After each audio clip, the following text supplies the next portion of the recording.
የተከበራችሁና የተወደዳችሁ ተመልካቾቻችን የትውልድ ድምጽ ከሆነው ኤምኤን 5 ኪሎ ከሚገኘው ስቱዲዮአችን የኤምኤን 24/7 ምዕራፍ 2 አሁን ጀምሯል። እስከ 2 ሰዓት በርካታ ጉዳዮችን እያነሳሳን ቆይታ እናደርጋለን። ከዳይሬክተራችን ኑረዲን አወል እንዲሁም ዜናውን እየመራን ባልደረባዬ ኢየሩሳሌም ወሰንየለህ እንዲሁም እኔም ተስፋው ነኝ ሰይድ በምልክት ቋንቋ ደግሞ አማራ አያሌው ከእናንተ ጋር የምንዘልቅ ነው የሚሆነው። አብራችሁን ትቆዩ ዘንድ የአክብሮት ግብዣችን ነው። ቀዳሚ ወዳደረግነው ዜናችን ስናልፍ የኢትዮጵያ አደጋ ስጋት አመራር ኮሚሽን በትግራይ ክልል ሰሜን ምዕራብ ዞን አስገደ ወረዳ ህጻጽ ጊዜያዊ መጠለያ ጣቢያ የሚገኙ ተፈናቃዮች የሰብአዊ ድጋፍ አቅርቦትን በተመለከተ መግለጫ ሰጥቷል። በመግለጫውም መንግስት በጊዜያዊ መጠለያ ጣቢያ የሚገኙ ዜጎችን የቅድሚያ ትኩረት በማድረግ የምግብ ሰብአዊ ድጋፍ እያቀረበ እንደሚገኝ ገልጿል። ሆኖም በተለያዩ ማህበራዊ ሚዲያዎች በህጻጽ ጊዜያዊ መጠለያ ጣቢያ የሚገኙ ዜጎች የሰብአዊ ድጋፍ እንዳልደረሳቸው የሚገልጽ የተሳሳተና የመጠለያ ጣቢያውን አጠቃላይ ሁኔታ የማይገልጽ ዘገባ ሆኖ መገኘቱን ኮሚሽኑ አስታውቋል። የሰብአዊ ድጋፍን በሚመለከት በመደበኛነት ዓመቱን በሙሉ ድጋፍ ለሚያስፈልጋቸው የምግብ ስርጭት ሳይቆራረጥ የተከናወነ መሆኑን ኮሚሽኑ ለኤኤምኤን በላከው መግለጫ አመላክቷል። በህጻጽ ጊዜያዊ መጠለያ ጣቢያም የሚገኙ ዜጎቻችን ዓመቱን ሙሉ ተመሳሳይ ድጋፍ ሲደረግላቸው የነበረ ሲሆን ከመስከረም ወር 2018 ጀምሮ እስከ ታህሳስ ወር 2018 ድረስ የተሟላና ያልተቆራረጠ የምግብ ሰብአዊ ድጋፍ እየተደረገላቸው መሆኑን መረጃዎቻችን ያሳያሉ ብሏል። በአስገደ ወረዳ ህጻጽ ጊዜያዊ መጠለያ ጣቢያ ባለፉት 4 ወራት የተደረገውን ድጋፍ በቁጥር ለመግለጽ 14413 ዜጎች ድጋፍ ሲደረግ ቆይቷል። በተጨማሪም ከአጎራባሽ መጠለያ ጣቢያ የሚገኙ ዜጎችን ጨምሮ በመስከረም ወር 16775፣ በጥቅምት ወር 18290፣ በህዳር ወር 17813 እንዲሁም በታህሳስ ወር የሚያስፈልገው ለ14414 ዜጎች የሚያስፈልግ ምግብ ተሰራጭቷል ሲል በዝርዝር አስቀምጧል። በዚህም በድምሩ 11406 ኩንታል ምግብ ማለትም ስንዴ፣ ማሽላ፣ ጥራጥሬና የምግብ ዘይት ባለፉት 4 ወራት እንዲደርሳቸው ተደርጓል። ይህ ድጋፍ በገንዘብ ሲተመን ከ257 ሚሊዮን ብር በላይ እንደሚሆንም ገልጿል። በሌላ በኩል በክልሉ ጊዜያዊ አስተዳደር የተለያዩ የሰብአዊ ድጋፍ ችግሮች መኖራቸውንና ተጨማሪ የፌዴራል ድጋፍ እንደሚያስፈልግ ቢጠየቅ ኖሮ በኮሚሽናችን በኩል አስፈላጊውን ድጋፍ ለመፈጸም የሚያስችል ዝግጁነት ያለን መሆኑን ለመግለጽ እንወዳለን ሲል በመግለጫው አስታውቋል።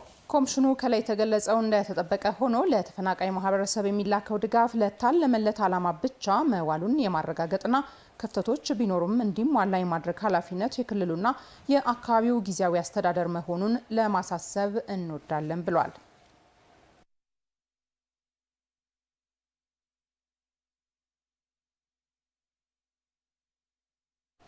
ተመልካቾቻችን የኤምኤን 24/7 ምዕራፍ 2 መረጃዎቻችን እንደቀጠሉ ናቸው። በተከታይነት ደግሞ በዝርዝር ወደምንመለከታቸው ጉዳዮች እናልፋለን። በኢትዮጵያ የተጀመሩ ግዙፍ ፕሮጀክቶች የጋራ ማንነትንና እሴትን በማጎልበት ያልተጠናቀቀውን ጠንካራ ሀገርን እውን ማድረግ የሚያስችሉ መሆናቸው ይነገራል።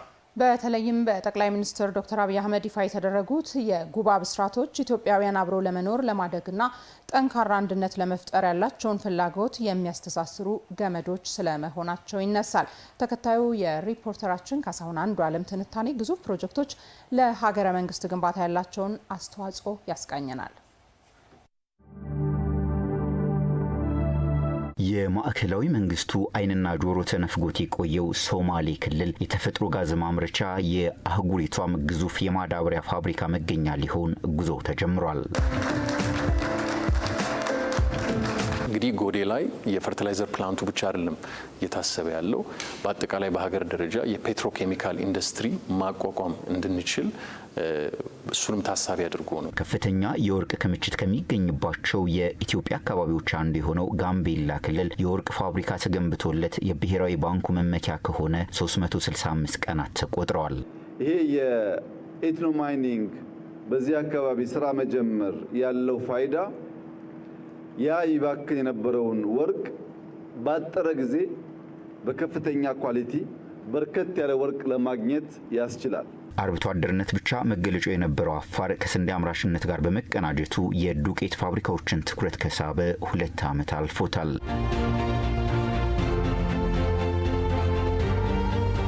ቤንሻንጉል ጉሙዝ ክልል የኢትዮጵያውያን የትኩረት ማዕከል የአብሮነታቸው ምልክት የህልማቸው ማህተም ያረፈበት የታላቁ የኢትዮጵያ ህዳሴ ግድብን በውስጡ ይዟል።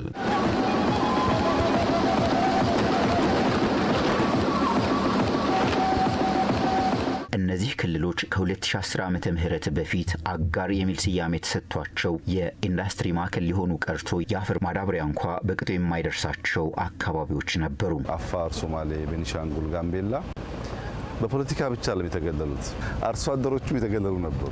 በጣም በሚያስደንቅ ሁኔታ ማዳበሪያም አይሰጣቸው። ይህ ኢፍትሐዊነት ኢትዮጵያውያን ዘመናትን ከተሻገረው ማህበራዊ አብሮነት ውጪ ካለፈው ታሪካቸውና ካሁኑ የጋራ አኗኗራቸው የሚቀዱ የጋራ ምልክትና እሴቶች እንዳይገነቡ አድርጓቸው ስለመቆየቱ ይነሳል። በአዲስ አበባ ዩኒቨርሲቲ ለዶክትሬት ዲግሪ ማሟያ የተሰራ ጥናት በኢትዮጵያ እስከ 2012 ዓ.ም ድረስ ጥናትን መሰረት ያላደረጉና በሚገባ ያልታቀዱ ፕሮጀክቶች መጀመር፣ ደካማ የፕሮጀክት አፈጻጸምና የጋራ ምልክት የሆኑ ግዙፍ ፕሮጀክቶች አለመገንባት የፖለቲካ ስርዓቱ ታማኒነት ጥያቄ ውስጥ እንዲገባ አድርገውት ቆይተዋል ይላል። ይሄው ሂደት ዜጎች በሀገራቸው መንግስት እምነት እንዳይኖራቸው ቆይተው ወደ አመጽ እንዲሸጋገሩ አድርጓል የሚለው ጥናቱ ይሄም ለብሔረ መንግስት ግንባታ ፈተና እንደነበር ያረጋግጣል። ከ2010 ዓመተ ምህረት ወዲህ በሁሉም የሀገሪቱ አካባቢዎች ተገንብተው አገልግሎት መስጠት ከጀመሩ ግዙፍ ፕሮጀክቶች በተጨማሪ ግዙፍ የማዳበሪያ ፋብሪካ፣ የአህጉሪቷ ታላቅ ኤርፖርት፣ የኒውክሌር የኃይል ማመንጫ፣ የጋዝ ፋብሪካና ሌሎችም ግዙፍ የጉባ ብስራቶች በተለያዩ አካባቢዎች መገንባት ጀምረዋል። በሚቀጥሉት 5-6 ዓመታት በተሟላ ሁኔታ እነዚህ 78 የሚጠጉ ጉዳዮች ስትራቴጂክ ኢንቨስትመንት የሚያስፈልጋቸው የኢትዮጵያን አቅም ካለችበት ከፍ የሚያደርጉ ስራዎች ስናጠናቅቅ ሁሌ እንደምንለውና እንደምንመኘው የኢትዮጵያ ብልጽግና በአስተማማኝ መሰረት ላይ እንዲቀመጥ ያስችላል። የኢትዮጵያ ብልጽግና መቀመጡ ብቻ ደግሞ ሳይሆን ለሌሎች የአፍሪካ ወንድሞቻችን ፈርቀዳጅ ሆኖ ብዙዎች እኛን ተከትለው አፍሪካ የምትለምን የምትራብ የምትሰደድ ሳትሆን ሀገሯን የምታለማ ራሷን የምታበላ ለሌሎች የምትተርፍ አህጉር እንድትሆን የነገዋ አህጉር እንድትሆን በከፍተኛ ደረጃ ፈር የሚቀድ ጉዳይ ነው። በዘመናዊ የብሔረ መንግስት ግንባታ ሂደት ውስጥ መሰል ግዙፍ ፕሮጀክቶች የጋራ ማንነት መገንቢያ፣ የጋራ እሴት ማዳበሪያና ማጎልበቻ ምልክቶች ተደርገው ይቆጠራሉ። የኢትዮጵያን ቀጣይ ዕጣ ፈንታ የሚወስኑ ብሔራዊ ጥቅሟን የሚያስከብሩና ቀጠናዊ ትብብርን መሰረት ያደረገ የውጭ ግንኙነት ፖሊሲዋን የሚያረጋግጡም ይሆናሉ። ፈርቲላይዘሩን እዚህ በ40 ወር ውስጥ በተቀመጠው መርሃ ግብርና ታይም ቴብል ሲፈጸም ለአካባቢው ሀገራት በኢኮኖሚክ ኢንቴግሬሽን መሰረት ለአካባቢው ሀገራት በሙሉ ኢቭን ኬንያም የላቸውም ፈርቲላይዘር ትልቅ ኩባንያ የምናዳርስበት ሱዳን፣ ደቡብ ሱዳን ይሄዳል ማለት ነው። እኛን ተጠቅመን ገንዘብ አግኝተን ጎረቤቶቻችንም ደግሞ በጥሩ ጉርብትናና እንደ ጥሩ ጎረቤት እናደርግበት እጅ ለእጅ ለማስተሳሰር ለፖለቲካውም ለዲፕሎማሲውም ይጠቅማል ማለት ነው። ግዙፍ ፕሮጀክቶች የሀገራት ብሔራዊ ጥቅም ማስጠበቂያ ከሆኑ ዋላ አደር ብሏል። በረጅሙ የኢትዮጵያ ታሪክ ከሉዓላዊነት ጋር ብቻ የተቆራኘው ብሔራዊ ጥቅምም ዛሬ ላይ መልኩን ለውጦ ከህዳሴ ግድብ፣ ከቀይ ባህር፣ ከማዳበሪያ ፋብሪካና መሰል ግዙፍ ሀገራዊ ህልሞች ጋር ተሳስሯል። የጉባ ብስራቶች ኢትዮጵያውያን አብሮ ለመኖር ለማደግና ጠንካራ አንድነት ለመፍጠር ያላቸውን ፍላጎት የሚያስተሳስሩ ገመዶች ከመሆን ባለፈ የጋራ ማንነት፣ አመለካከት፣ እምነትና እሴትን በማጎልበት ያልተጠናቀቀውን የብሔረ መንግስት ግንባታም እውን ያደርጋሉ። ተመልካቾች የኤምኤን 24/7 ምዕራፍ 2 ዜናዎቻችን እንደቀጠሉ ናቸው። የቀይ ባህር አፋር ህዝብ በኤርትራ መንግስታዊ ዘር ማጥፋትና የመብት ጥሰት የተፈጸመ ነው ሲል የቀይ ባህር አፋር ዴሞክራሲያዊ ድርጅት ገለጸ። ድርጅቱ ይህን በተመለከተ ጋዜጣዊ መግለጫ ሰጥቷል። ጋዜጣዊ መግለጫውን የተከታተለው ሪፖርተራችን ንጉሱ በቃሉ ተከታዩን ዘገባ አሰናድቷል።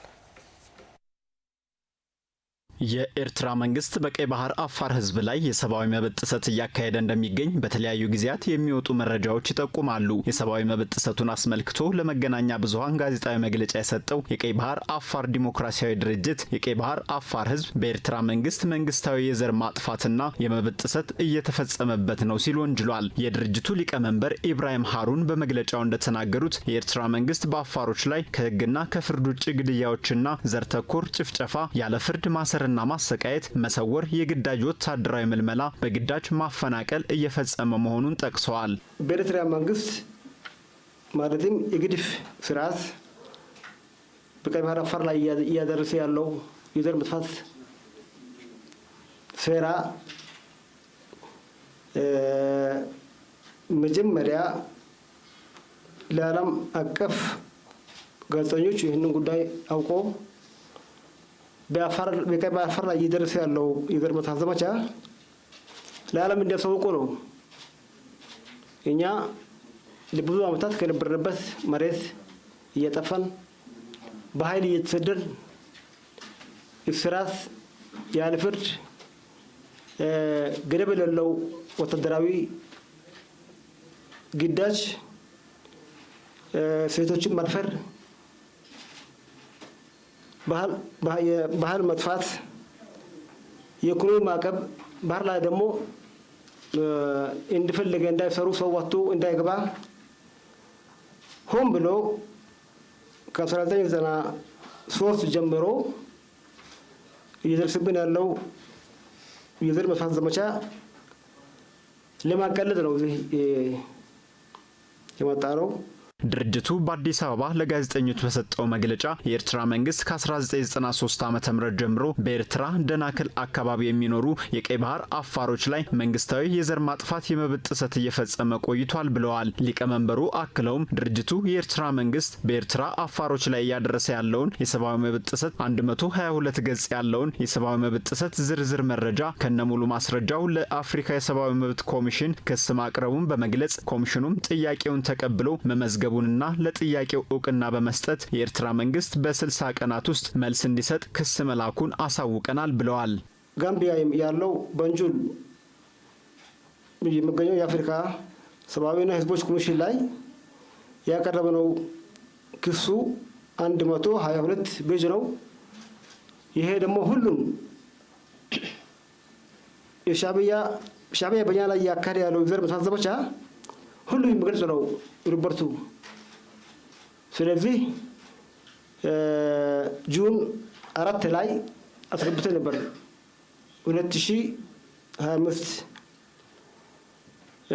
ያንን ደግሞ ያስገባነው ክሱ ተቀባይነት አግኝቶ በ60 ቀን ውስጥ የኤርትራ መንግስት ስለዚህ ክስ መልስ እንዲሰጥ ወደዛ ተልኳል። የተባበሩት መንግስታት ድርጅት የአፍሪካ ህብረትና ሌላውም ዓለም አቀፍ ማህበረሰብም ትኩረት ሰጥቶ ምርመራ በማድረግ ህጋዊ እርምጃ እንዲወሰድም ጠይቀዋል። የተወደዳችሁ ተመልካቾቻችን የትውልድ ድምጽ ከሆነው ኤምኤን 5 ኪሎ ከሚገኘው ስቱዲዮአችን የኤምኤን 24/7 ምዕራፍ 2 ምሽታችን መረጃዎቻችን እንደቀጠሉ ናቸው። ከኛ ጋር ስላላችሁ የተከታተላችሁን ስለሆነ እጅግ አድርገን አብዝተን እናመሰግናለን። እንቀጥላለን። ባለፉት ጊዜያት በከተማዋ ከመሬት ይዞታ ምዝገባና መረጃ ጋር በተገናኘ በርካታ ተገልጋዮች ለእንግልት ሲዳረጉ ቆይተዋል። ይህንን ችግር ለመፍታትም ከማዕከል እስከ ክፍለ ከተማ ቅርንጫፍ ጽህፈት ቤቶች ድረስ በቴክኖሎጂ የታገዘ አሰራሮችን በመዘርጋት ችግሮችን ለመቅረፍ የተሰራ ይገኛል። ሪፖርተራችን አሰግድ ኪዳነ ማርያም በንፋስ ስልክ ላፍቶ ክፍለ ከተማ የመሬት ይዞታ ምዝገባና መረጃ ኤጀንሲ ቅርንጫፍ ጽህፈት ቤት በመገኘት ድንገተኛ ቅኝት አድርጓል። አብረን እንከታተለው። የአዲስ አበባ ከተማ አስተዳደር ለነዋሪዎቹ ቀልጣፋ አገልግሎት ለመስጠት የሳምንቱን ቀናት ረቡዕና አርብን የተገልጋይ ቀን በማለት አገልግሎቶችን ሲሰጥ ቆይቷል። አዲስ ሚዲያ ኔትወርክም በእነዚህ ቀናት በተለያዩ ተቋማት በመገኘት የአገልግሎት አሰጣጥ እንዴት ነው ሲል ሲቃኝ ቆይቷል። በዛሬው ዕለትም በንፋስ ስልክ ላፍቶ ክፍለ ከተማ የመሬት ይዞታና ምዝገባ ኤጀንሲ በመገኘት አገልግሎት አሰጣጡ እንዴት ነው ሲል ለመቃኘት ወዷል።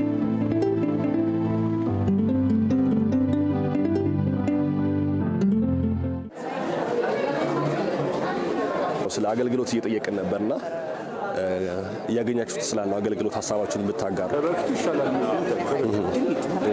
እንደዚህ የሚያኮራራ በሰዓት በ7ኛው ወር ነው የጀመሩት። ላስት ይር ማለት 3 ወር አካባቢ ነው የቀረኝ አመት ልጨርስ ደርሼ ፋይሌ እንዳለ ነው የጠፋው። እንደገና ከዜሮ ጀመሩ ነገሮች። 7 ወር በጣም ብዙ ረጅም ጊዜ ነው። በጣም አመት ሊሞራ። ስለዚህ አሁንም ችግር አልተፈታም ማለት ነው። አሁን ኦልሞስት የሚመለከተውን አካል አብረን ገብተን ማናገር እንችላለን። አንተ 7 ወር ለምን እንደቆየ? አዎ ይችላል እንዴ?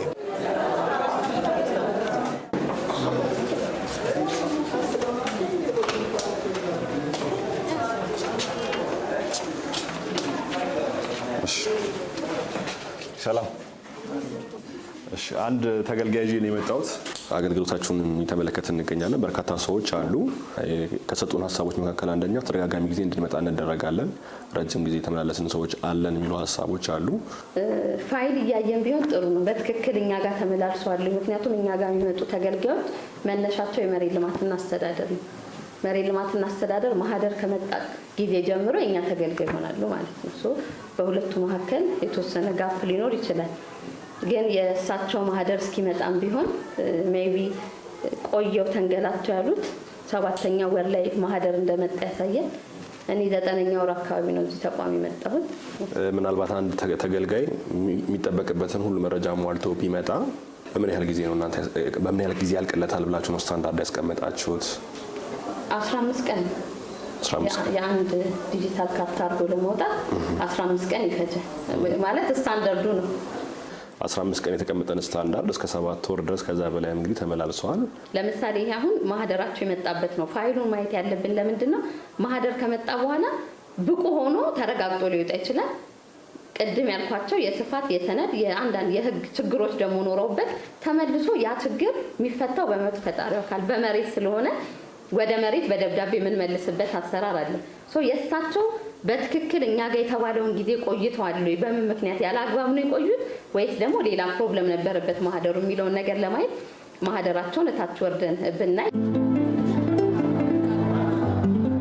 ቅድም እንደተነጋገርነው ማህደሩን ባይ የተሻለ ነው ያልኩበት ምክንያት በባለ ጉዳይ ችግር ሊሆን ይችላል፣ በእኛ ተቋም ችግር ሊሆን ይችላል፣ በተሻጋሪ ስራ ችግር ሊሆን ይችላል።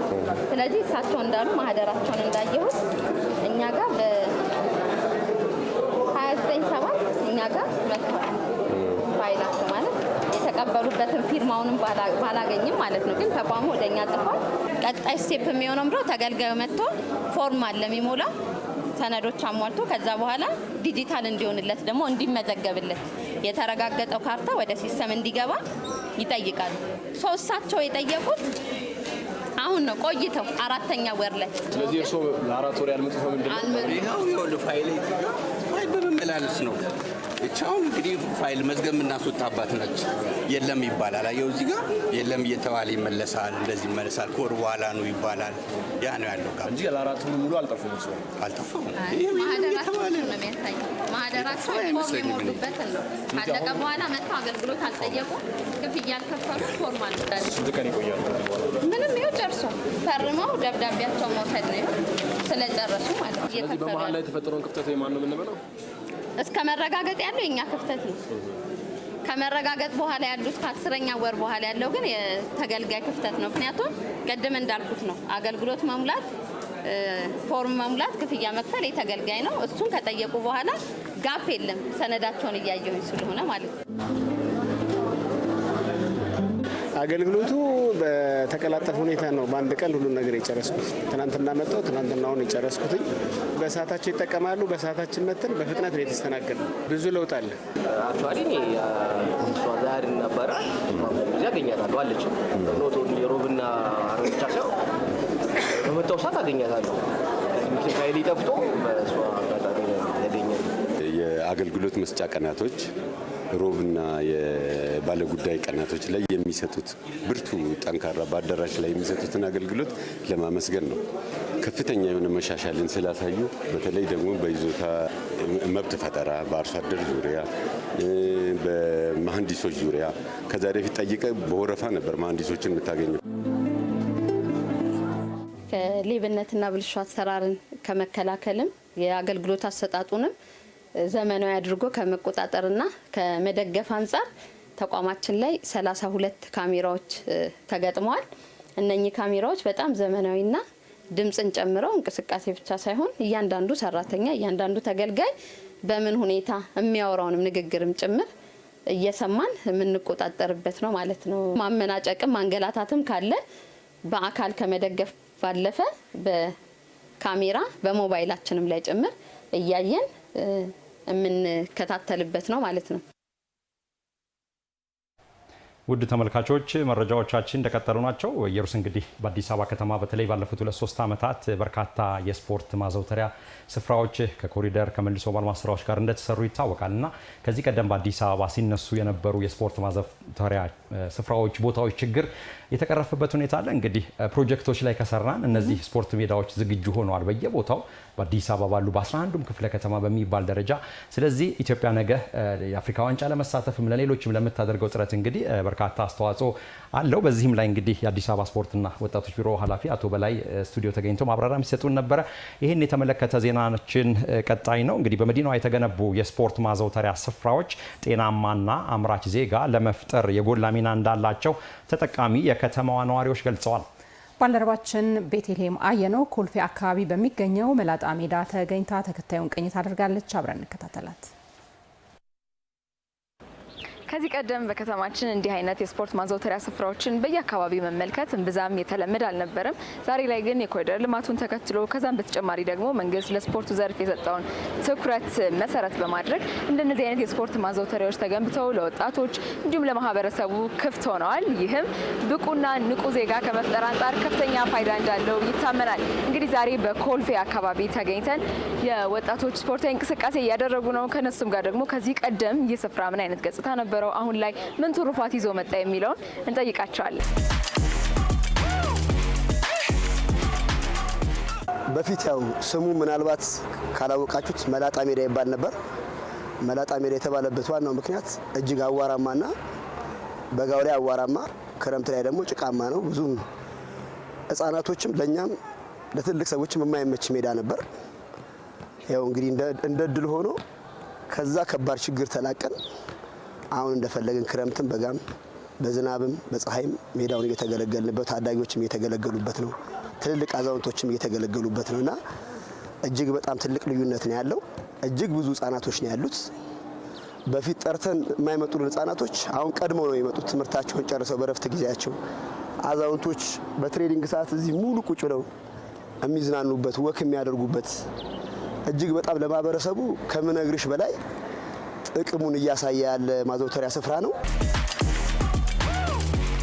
ከዚህ በፊት በጣም አቧራማ የነበረ አሁን ደግሞ እንደምናየው እንደዚህ በአማረ መልኩ ኢቨን ጌሞችና ፕሮግራሞች ሲካሄዱበት ነበረ።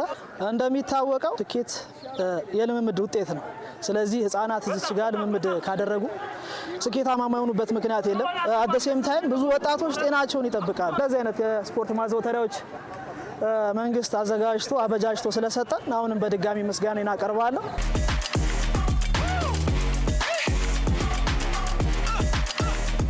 እዚህ በፊት የነበረው ነገር የሚነጻጸርም ነገር የለውም።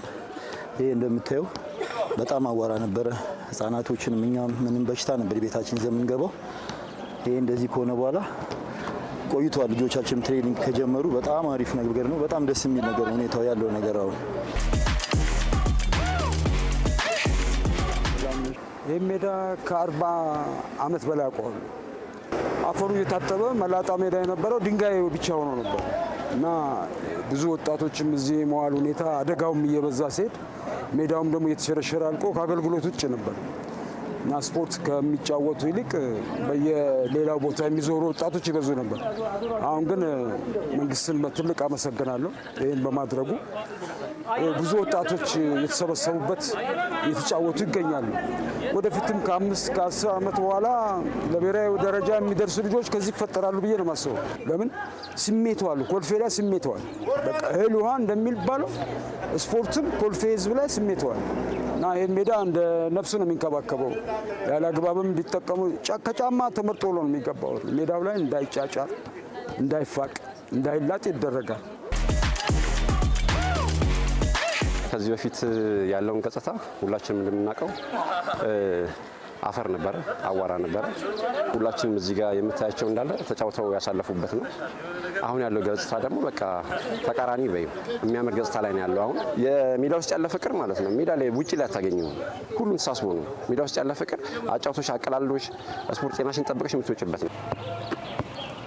መሰል ስፖርታዊ እንቅስቃሴ ማዘውተሪያ ስፍራዎች ተጠናክረው ሊቀጥሉ እንደሚገባ ወጣቶቹ ሀሳባቸውን ሰጥተዋል። እንዲህ አይነት ስፍራዎች በተለይም ተተኪ ስፖርተኞችን ለማፍራት ሰዎችም ጤናቸውን ለመጠበቅ እንቅስቃሴ እንዲያደርጉ እንዲህ አይነት ስፍራዎች ብቁ፣ ንቁ፣ አምራች ዜጋ ከማፍራት አንጻር ከፍተኛ አስተዋጽኦቸውን ማድረጋቸውን መቀጠላቸውን በቅኝታችን መመልከት ችለናል።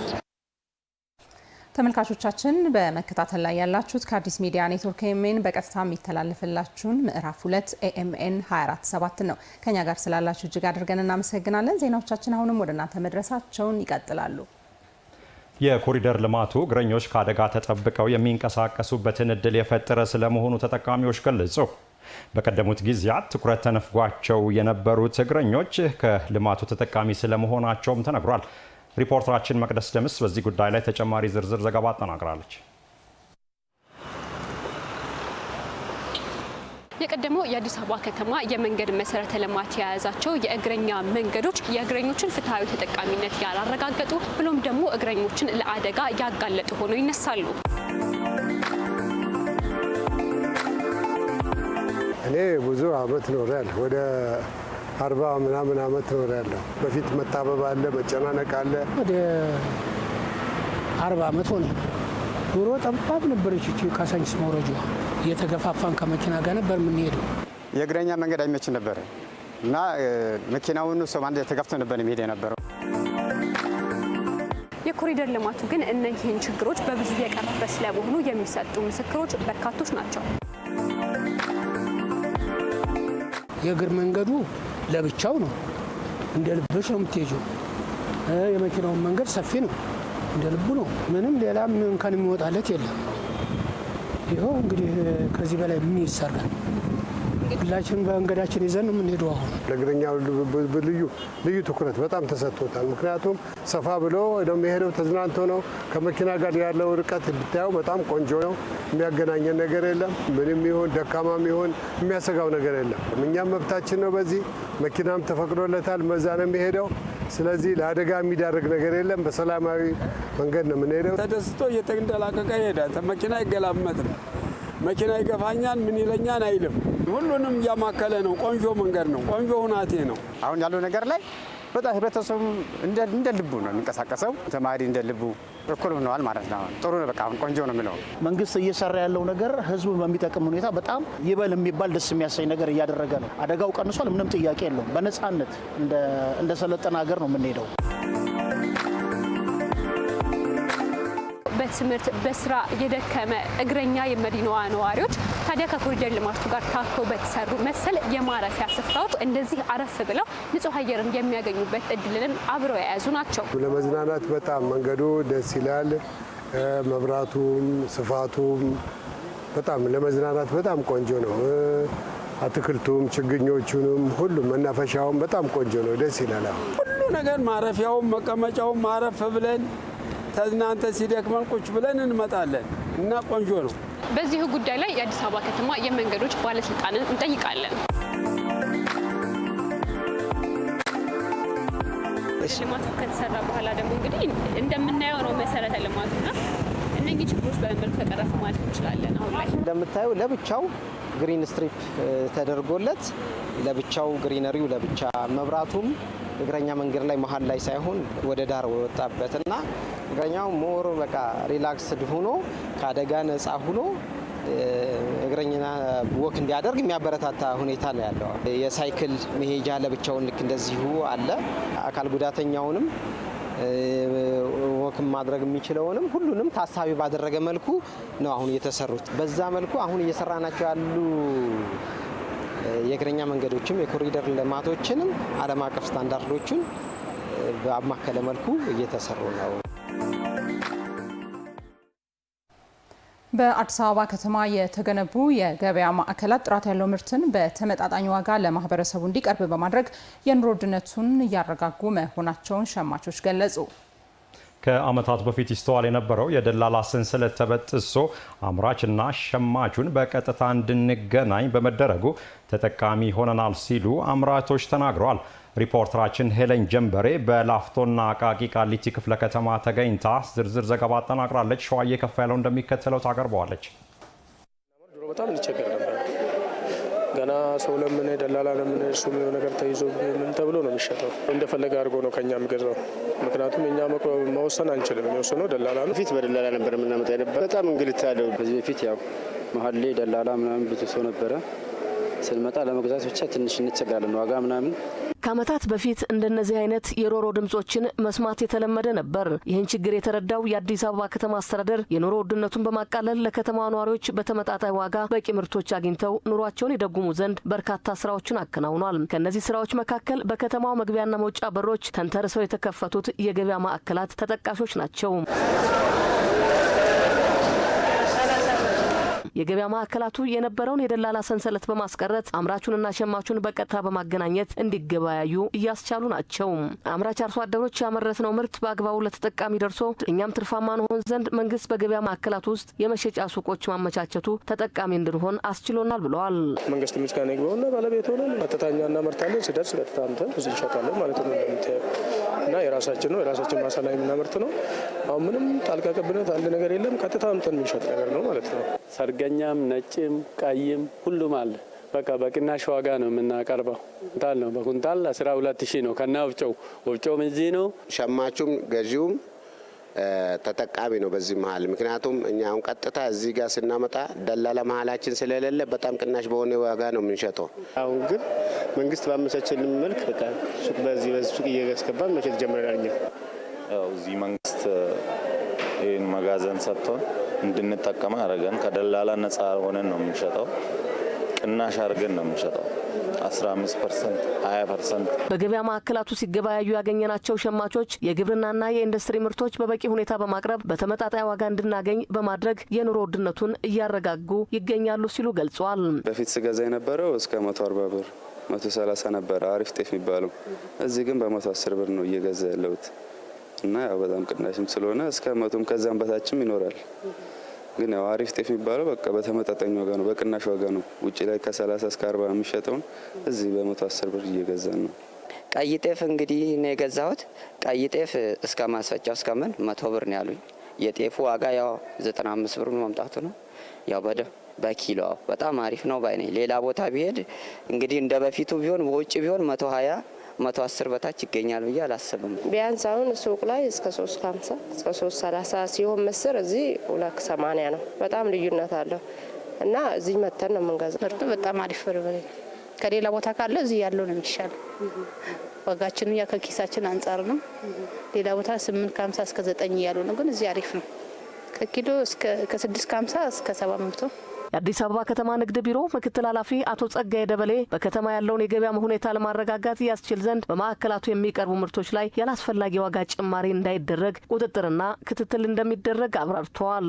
አንዱ የመቀነስ ግቦች ከተያዙት አንዱ ገበያ ማረጋጋት ነው፣ የኑሮ ውድነትን ማረጋጋት ነው።